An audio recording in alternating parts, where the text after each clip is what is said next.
We're in the last days of President Obama's second term, and I know that many won't ever recognize this, but things are actually pretty good under President Obama. We know that many Trump supporters will never accept it or recognize it. They're in an alternate reality.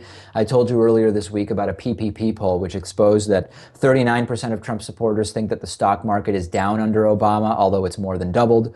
Two-thirds of Trump supporters believe that unemployment is up under Obama, although it's been reduced by nearly 50%.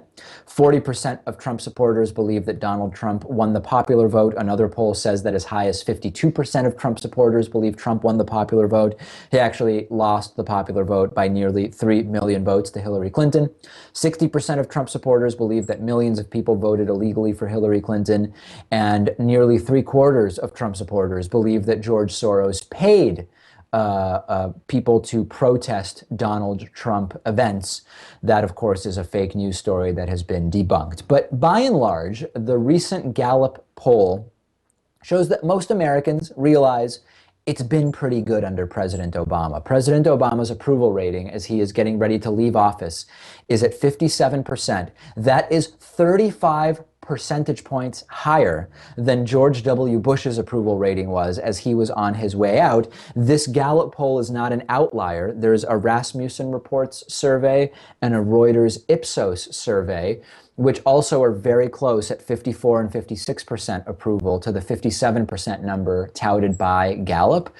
This makes sense to me. If you're just looking at indicators, we've seen a huge reduction in unemployment under President Obama. We've seen a record job creation streak under President Obama. Inflation is totally under control. The stock market has more than doubled. And delusional Trumpists aside, we have the fewest Americans without health insurance for a very long time. Poverty is down. Now, this doesn't mean that everything is great for everyone. If you personally are in poverty, can't afford health insurance, can't afford food, have no job, you're not better off necessarily. But we have to talk about the big picture and what types of policies help the largest number of people. Let's see and evaluate what happens under Donald Trump. We have indicators that we can look at. When Donald Trump takes over, what will happen to wages? What will happen to unemployment? What will happen to the stock market? What will happen to income inequality? What will happen to the portion of Americans that have no health insurance? We have measurable data that we can compare and contrast.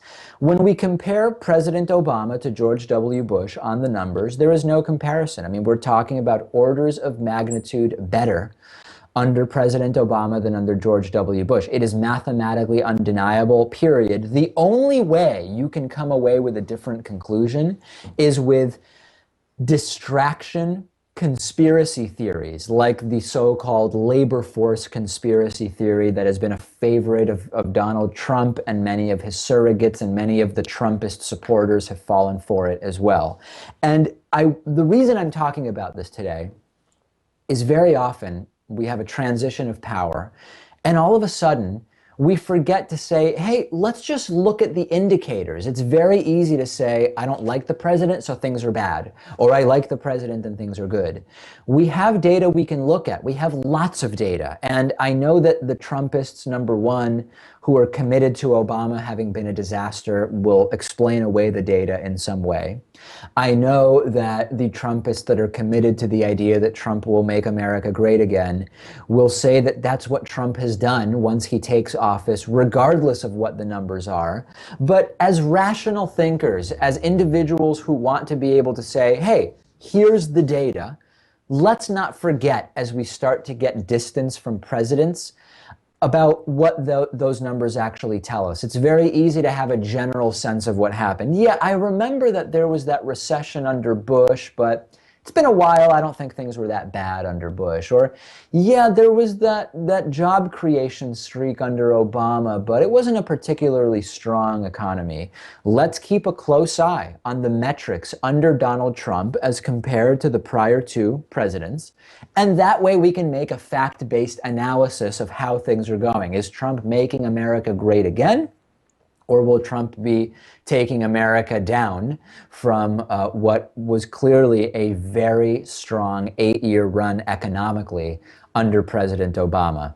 When you look at the YouTube comments for this story, you're going to see the Trumpists denying that this is a reality.